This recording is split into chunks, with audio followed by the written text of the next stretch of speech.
But let me start with Brent, because every generation has a voice that defines how we remember a game.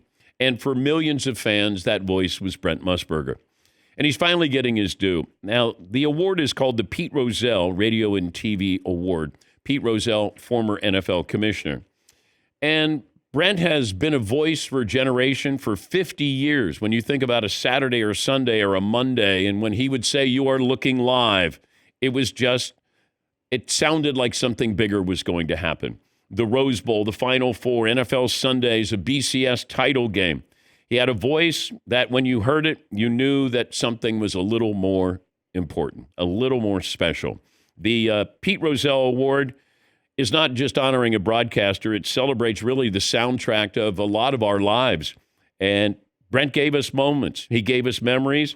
This is long overdue. There are some people at the Pro Football Hall of Fame who reached out yesterday, gave me a heads up before it was officially announced, and said, "You guys did it." So a round of applause for us. Because I just kept thinking Brent deserves to be in the Pro Football Hall of Fame. Just like John Facenda. Years ago, I realized John Facenda, the voice of NFL films, was not in the Pro Football Hall of Fame. I reached out to a friend who I've known for 35 years who works there, and I said, "This is an injustice." And she said, "I'll put you in touch with David Baker, who ran the Pro Football Hall of Fame." And David said, "Write a letter." So I go to McLovin, and I said, "Let's put together a letter and send it to the Pro Football Hall of Fame. Maybe they can give it to the voters and remind them that John Facenda, the voice of the NFL, was not in the Pro Football Hall of Fame." And then David Baker called the show and said, "John Facenda is going in posthumously."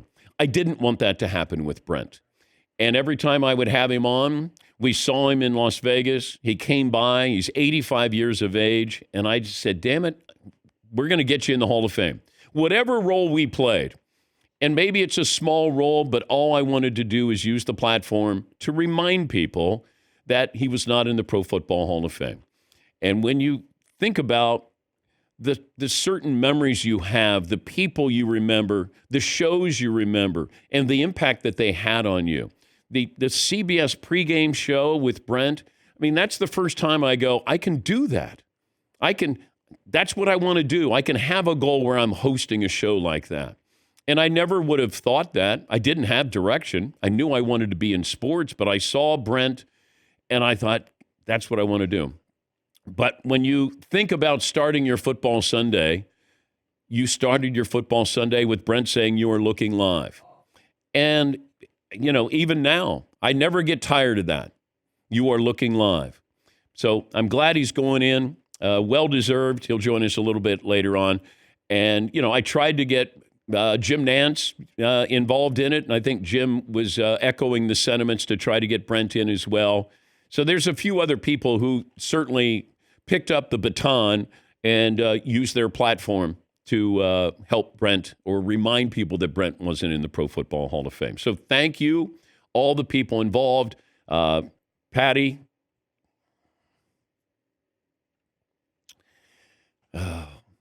Yeah, Pauline. I go back to 2-3 years ago. We were talking about the award, the Pete Rozelle Award. And I think it was Fred Godelli, the great producer-director from ABC. And we looked up, and we didn't see Brent's name on the list. We saw, like, Tom Jackson and Andre Kramer and Joe Buck and Jim Nance. And it almost looked like this must be a typo. Brent Musburger's name is not on the list, the Rozelle Award for contributions to the game as a media member. We actually double-checked because we thought we had it wrong.